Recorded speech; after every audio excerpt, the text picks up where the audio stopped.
Assalamualaikum warahmatullahi wabarakatuh. Di sini saya akan menjelaskan tentang sistem reproduksi pada wanita dan sistem reproduksi pada pria, yang dimana dibagi menjadi dua bagian, yaitu bagian luar dan bagian dalam. Yang pertama, saya akan menjelaskan tentang sistem reproduksi wanita pada bagian dalam. Yang pertama adalah uterine fundus, yaitu bagian yang terluas dan paling atas dari rahim, serta terhubung ke saluran tuba dan terletak di seberang serviks. Selanjutnya yaitu uterus, suatu struktur otot yang cukup kuat. Bagian luarnya ditutupi oleh peritoneum, sedangkan rongga dalamnya dilapisi oleh mukosa. Kemudian ada endometrium, yaitu lapisan terdalam rahim yang terdiri dari kelenjar dan stroma. Selanjutnya ada myometrium, yaitu lapisan tengah rahim yang sebagian besar terdiri dari otot polos, jaringan stroma, dan pembuluh darah, dan merupakan lapisan yang paling tebal. Kemudian perimetrium, yaitu lapisan serosa yang berasal dari peritoneum yang melapisi fundus uterus. Selanjutnya ada fimbriae, yaitu tonjolan seperti jari pada tuba falopi yang berfungsi menangkap sel telur yang dilepaskan dari ovarium. Bagian selanjutnya yaitu tuba falopi, yang merupakan saluran telur yang terdapat pada tepi atas ligamentum latum, berjalan ke arah lateral mulai dari ostium tuba interum pada dinding rahim. Fungsi tuba falopi adalah untuk menangkap ovum yang dilepaskan saat ovulasi sebagai saluran dari spermatozoa ovum dan hasil konsepsi, serta tempat terjadinya konsepsi dan tempat pertumbuhan dan perkembangan hasil konsepsi sampai mencapai bentuk blastula yang siap mengadakan implantasi. Selanjutnya ada ovarium, yaitu kelenjar berbentuk buah kenari yang terletak di kanan dan kiri uterus, di bawah tuba uterina, dan terikat di sebelah belakang oleh ligamentum latum uteri. Kemudian ada ovarium ligamen, yaitu pita fibrosa tipis yang menempelkan ovarium ke rahim.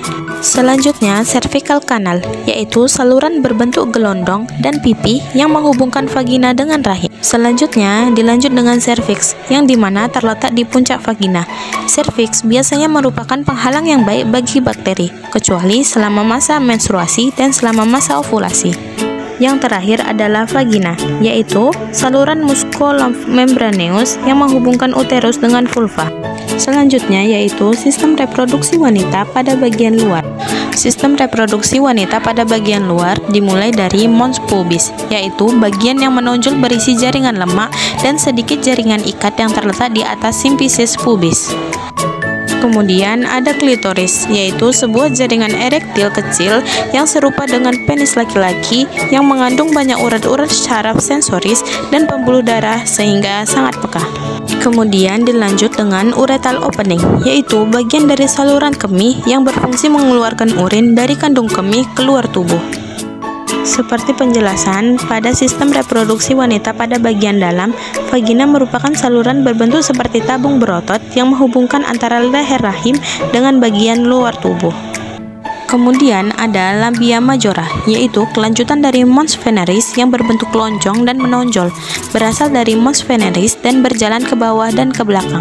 Kemudian ada juga labia minora, yaitu lipatan di bagian dalam bibir besar tanpa rambut yang berfungsi untuk melindungi lubang vagina dan uretra dari iritasi, kekeringan, serta infeksi. Yang terakhir adalah anus, yaitu bagian akhir dari saluran pencernaan yang berfungsi sebagai pintu keluar feses dari dalam tubuh. Kemudian saya akan menjelaskan tentang sistem reproduksi pria pada bagian luar. Yang pertama yaitu dimulai dari kandung kemih, yang merupakan organ berongga yang berfungsi untuk menyimpan urin yang dihasilkan oleh ginjal sebelum dikeluarkan dari dalam. Kemudian ada kelenjar prostat, yaitu organ yang terletak di bawah vesika urinaria yang melekat pada dinding bawah vesika urinaria di sekitar uretra bagian atas. Selanjutnya ada uretra, yaitu saluran tipis yang menghubungkan antara kandung kemih dengan meatus uretra. Selanjutnya dilanjut dengan vas deferens, yaitu saluran tempat keluarnya sperma dari epididymis menuju vesikula seminalis.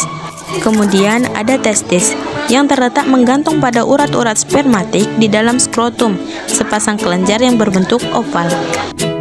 Selanjutnya adalah skrotum, yang merupakan kantung yang dalamnya testis dan mempertahankan suhu testis 2 derajat Celcius di bawah suhu dalam rongga perut.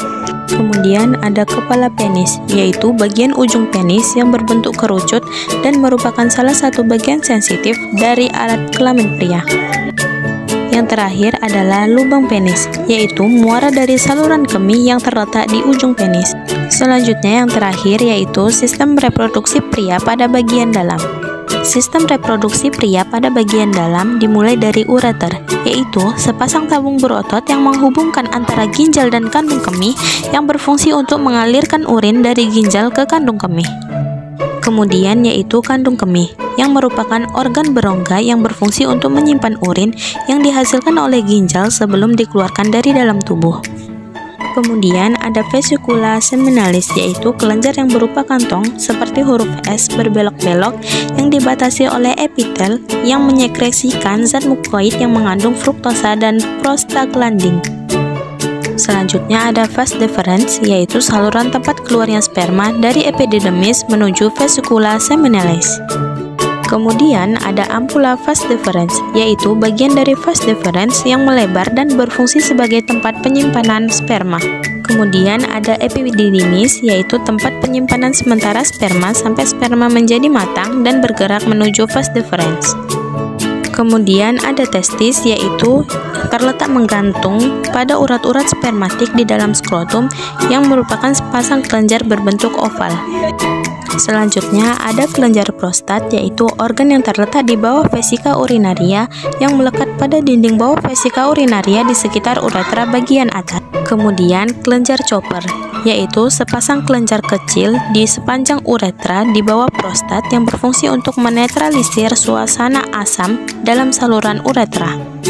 Selanjutnya ada uretra, yaitu saluran tipis yang menghubungkan antara kandung kemih dengan meatus uretra. Kemudian ada jaringan erektil, yaitu jaringan dalam tubuh yang memiliki banyak ruang pembuluh darah dan dapat membengkak ketika terisi oleh darah. Yang terakhir adalah glans penis, yaitu bagian ujung penis yang berbentuk jamur yang terbungkus dalam selubung dan sebagian ditutupi oleh preputium. Mungkin hanya itu saja yang dapat saya sampaikan. Semoga bermanfaat. Kurang lebihnya saya mohon maaf. Wassalamualaikum warahmatullahi wabarakatuh.